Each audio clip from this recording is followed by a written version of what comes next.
magandang buhay.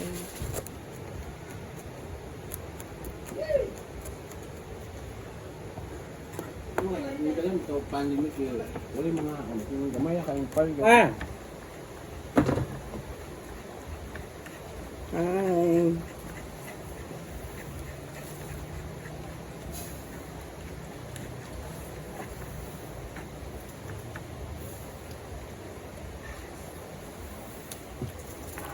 So ayun na po, nagigisa na po si Britney ng bawang at sibuyas para po sa ginisang upa with sardines. Di ba ang tawag sa sardines ito is tinapa? Yes. Alex Sabena, good morning. Hindi ba gigisa yung sin? Ayun, Ayun, nilagay ko na sa practice gilid. lang to. It's a prank! Na-prank tayo ni Britney! Ang fresh ni Britney ngayon guys, promise. Thank you. Iba yung smile din niya. Thank you. Parang dadaha siya today. Parang wala problema ba? Diba? Kahit anong problema dumating sa buhay natin, dapat naka-smile. At skincare. Smile at skincare. Effective talaga ang eye skincare. Diba? Kuminis siya. 2 days pa lang. Kailangan ko nang gumamit nun. Baka sakaling kuminis ako, guys. Baka nanonood ko yung may-ari. Charot! Please, baka naman. Baka naman po. Kuminis din po kaming lahat.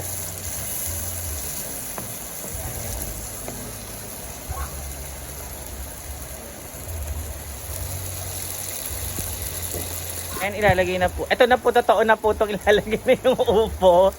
Kasi guys, sobrang dali lang maluto ang upo. Kapag nagtubig na po yan at nag-iba yung color, it means luto na Kulay. yun. The color, di ba?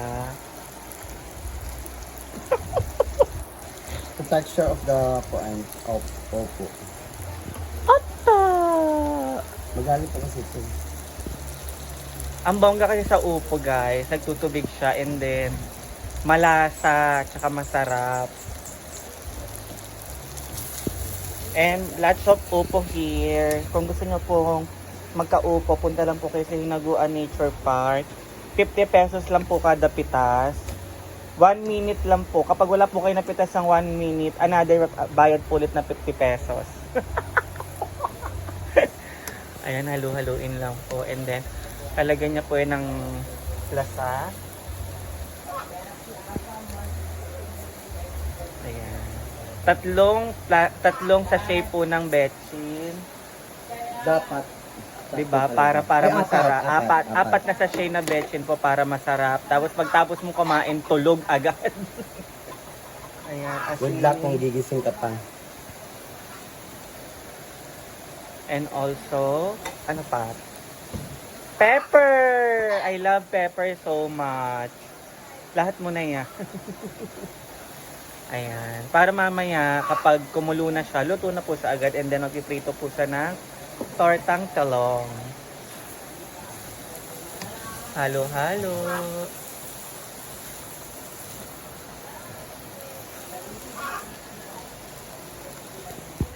So guys, ito na po yung kanina ng ginagawa namin ni Britney. And then, ayan. It's done. Mabilis lang talaga siya maluto, no?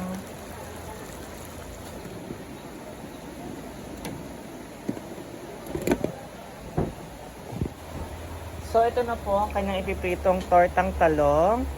Second day tortang talong. Ayan.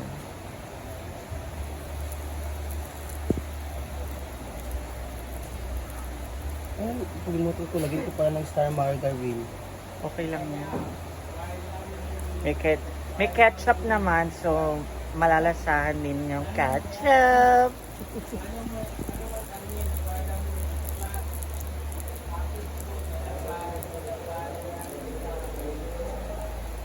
For the tortang talong, alam niyo po ba, kahit araw-arawin ko yung tortang talong, okay lang kasi favorite ko siya.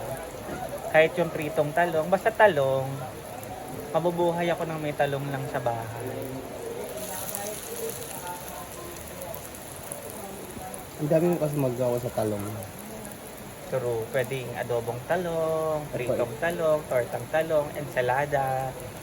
Ginataang talong. Ginataang talong. Nakatikim din ako ng ginataang talong.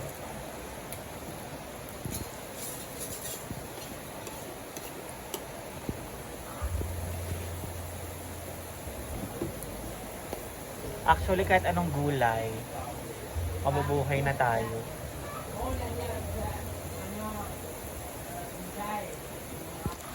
So, ayan na.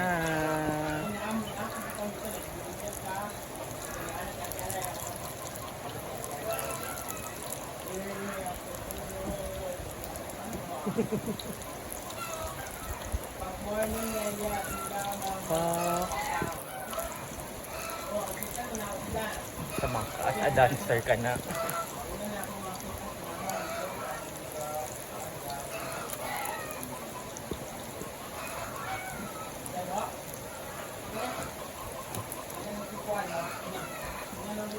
Ang bango ng talong.